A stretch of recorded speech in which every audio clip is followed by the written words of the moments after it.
महामानव तथागत सम्यक संबुद्ध शाक्य मुनि गौतम बुद्ध 4 तत्वों में विश्वास रखते थे और उनका ऐसा मानना था कि इन्हीं 4 तत्वों से मिलकर मानव के शरीर का निर्माण हुआ है।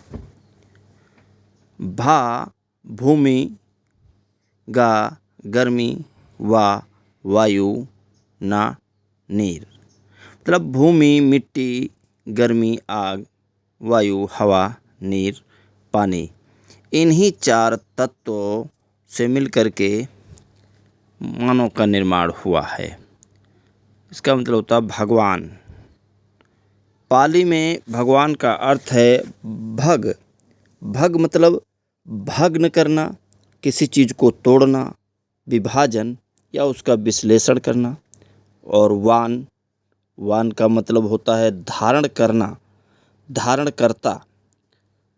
तृष्णा, राग, द्वेष, काम, क्रोध, मोह व लोभ, जो इन सभी चीज़ों से रहित, इन सभी चीज़ों से समाहित करने वाला, धारणकर्ता।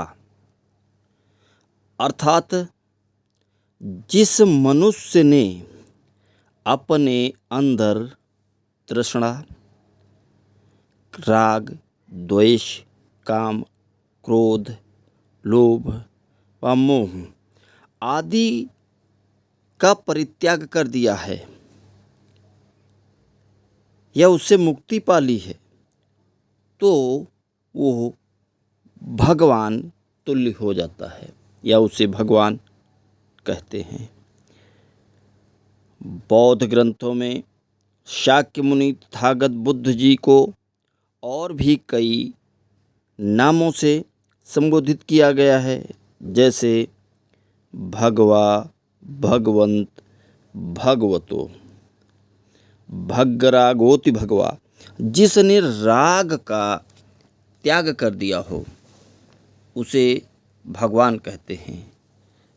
भग्गदोषोति भगवा, जिसने अपने अंदर से द्वेष का परित्याग कर दिया हो या द्वेष से मुक्ति पाली हो, वो भगवान है।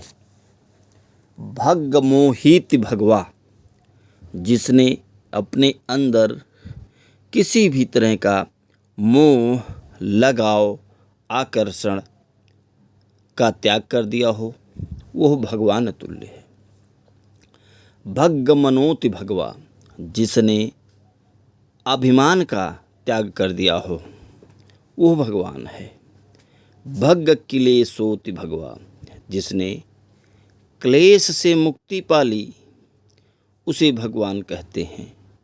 भगवान शब्द गौरव और गरिमा का प्रतीक है। जैसे भगवान, सौभाग्यवान, भाग्यवान। लेकिन आज के संदर्भ में कहा जाए तो कुछ तथाकथित लोगों की भगवान की परिभाषा ही बदल कर रख दी है कि भगवान का मतलब क्या होता है। किसी भी शब्द का यदि हमें सही भावार्थ या शब्दार्थ जानना हो तो हमें उस समय कालखंड की भाषा और लिपि को समझना बहुत ज़रूरी होता है।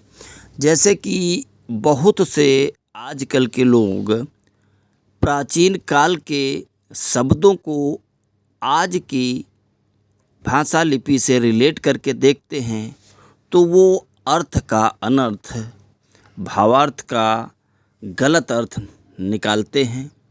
इसलिए यदि हमें प्राचीन पाली भाषा के शब्दों का अर्थ या भावार्थ निकालना है या समझना है तो हमें उस समय चल रही प्राचीन भाषा धम्मा लिपि, जिसे आज बम्भी लिपि या ब्राह्मी लिपि कहा जाता है, उसके शब्दकोश को देखना पड़ेगा कि उन प्राचीन शब्दों का अर्थ क्या है, तभी हम समझ पाएंगे।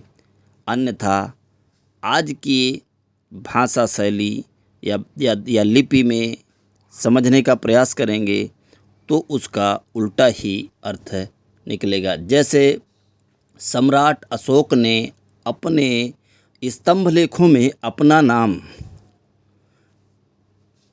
प्रियदर्शी लिखाया है, तो उस कालखंड में यदि हम जा कर के देखेंगे तो धम्म लिपि में देखा जाए तो उस समय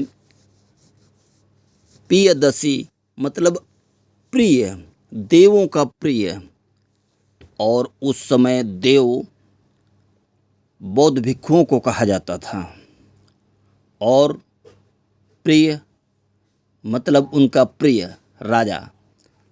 उसका संस्कृत भाषा या देवनागरी लिपि में अर्थ